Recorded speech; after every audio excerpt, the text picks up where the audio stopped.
Assalamualaikum warahmatullahi wabarakatuh. Kali ini kita akan mempelajari tentang lapisan bumi. Bumi merupakan planet ketiga dari 9 planet yang ada dalam sistem galaksi Bima Sakti. Berdasarkan gambar yang diambil dari teleskop Hubble yang diluncurkan NASA, bumi memiliki bentuk yang bulat seperti bola. Hingga saat ini, bumi mampu menunjang kehidupan karena bumi mengandung komponen-komponen penting seperti udara, air, dan tanah yang merupakan tempat tumbuhnya tumbuh-tumbuhan sebagai penunjang kehidupan di bumi. Bumi juga mengandung mineral dan hasil tambang yang dapat dieksplorasi untuk kebutuhan manusia, seperti emas, tembaga, batu bara, dan minyak bumi. Salah satu mineral yang dimuntahkan saat terjadi letusan Gunung Merapi adalah lava, yaitu magma dari dalam bumi yang keluar ke permukaan. Berdasarkan fakta tersebut, dapat diketahui bahwa jauh di dalam bumi terdapat cairan panas berupa magma sebagai penyusun bumi. Dengan demikian dapat dijelaskan bahwa bumi berbentuk bola yang memiliki isi di dalamnya. Kita tahu bahwa pada telur dan bawang merah memiliki lapisan-lapisan di dalamnya. Sama dengan bumi yang juga memiliki lapisan-lapisan di dalamnya, mulai dari lapisan yang paling luar sampai lapisan yang paling dalam. Pada dasarnya, bumi memiliki 4 lapisan, mulai dari kerak bumi, mantel bumi, inti luar, dan inti dalam. Secara umum, bumi terdiri atas 3 komponen utama, 1 komponen gas atau atmosfer, 2 komponen padat atau litosfer, 3 komponen air atau hidrosfer. 3 komponen penting inilah yang sangat menunjang untuk kehidupan makhluk hidup di bumi. Bumi juga memiliki komponen lainnya, yaitu 1 bumi bagian es yang disebut kriosfer, dan 2 bagian bumi tempat di mana berlangsungnya kehidupan yang disebut biosfer. Atmosfer adalah merupakan lapisan udara yang menyelimuti bumi. Lapisan-lapisan atmosfer tersusun atas troposfer, stratosfer, mesosfer, termosfer, dan eksosfer. Troposfer merupakan lapisan atmosfer yang berada di bagian paling bawah. Ketinggiannya terhitung mulai dari permukaan laut 0 km hingga 10 km di atas permukaan laut. Sebagian besar troposfer berbentuk uap air dan 75% terdiri atas gas-gas atmosfer. Troposfer merupakan tempat berlangsungnya sistem bumi seperti hujan, angin, salju, dan awan, dan menjadi tempat aktivitas makhluk hidup.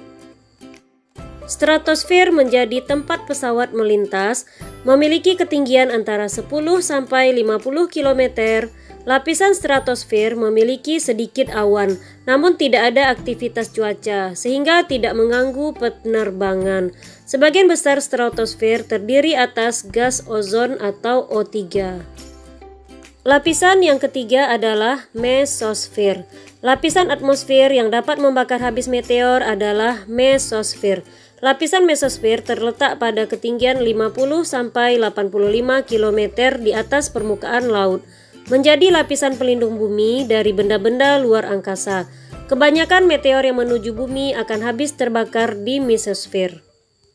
Lapisan termosfer merupakan tempat mengorbitnya teleskop Hubble dan pesawat ulang-alik. Lapisan termosfer memiliki ketinggian 85 sampai 500 km di atas permukaan laut.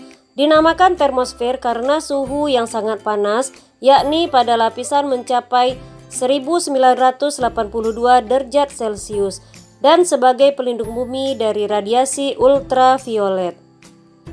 Lapisan eksosfer adalah tempat satelit-satelit buatan yang mengitari bumi. Ketinggiannya lebih dari 500 km di atas permukaan laut. Kandungan utama dari eksosfer adalah gas hidrogen. Gas atau udara yang terdapat di atmosfer juga memiliki massa. Atmosfer menyelubungi bumi hingga ratusan kilometer di atas permukaan bumi. Gravitasi bumi akan menghasilkan gaya tarik molekul gas mengarah ke permukaan bumi, sehingga berat molekul suatu gas akan menekan udara di bawahnya. Akibatnya molekul udara di dekat permukaan bumi lebih rapat. Udara yang memiliki kerapatan tinggi ini akan menghasilkan gaya tekan yang besar pula. Gaya yang diberikan pada suatu daerah disebut tekanan. Di daerah yang lebih tinggi, jumlah molekul udara termasuk oksigen semakin sedikit, sehingga menyebabkan besarnya tekanan udara menurun seiring dengan bertambahnya ketinggian suatu tempat.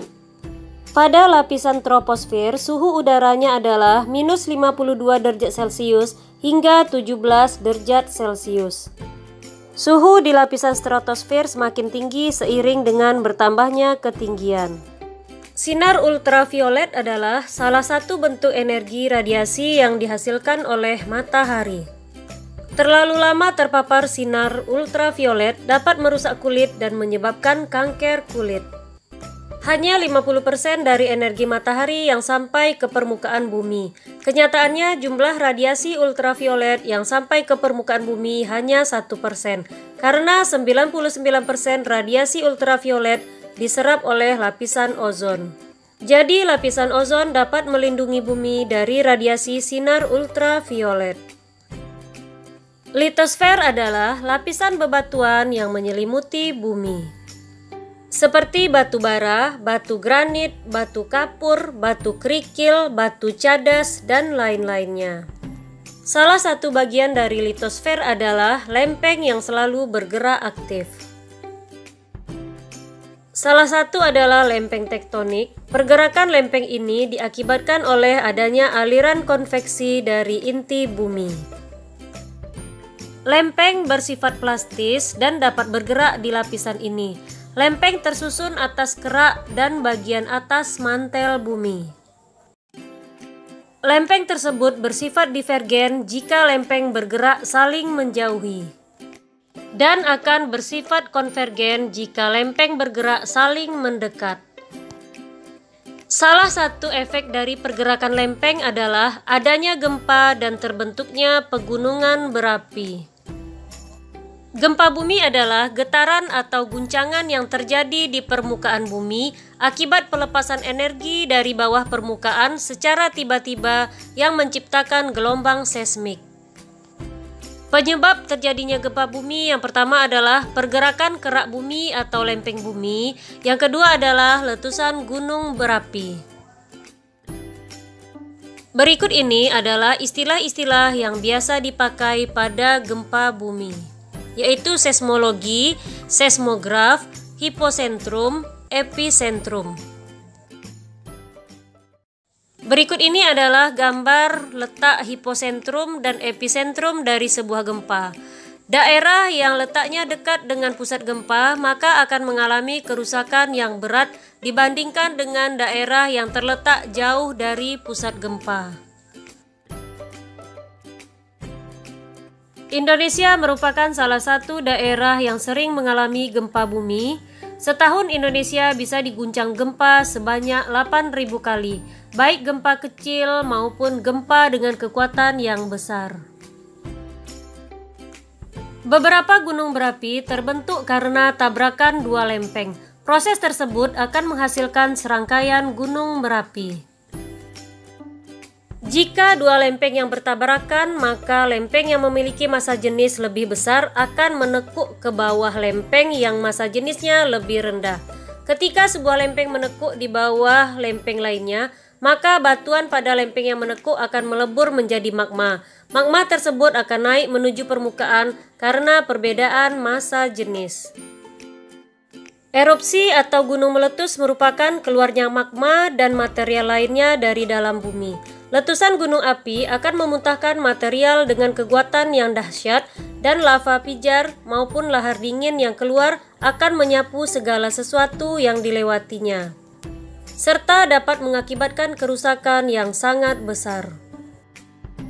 Letusan gunung berapi memiliki daya penghancur yang sangat besar, dapat merusak segala sesuatu yang dilewatinya.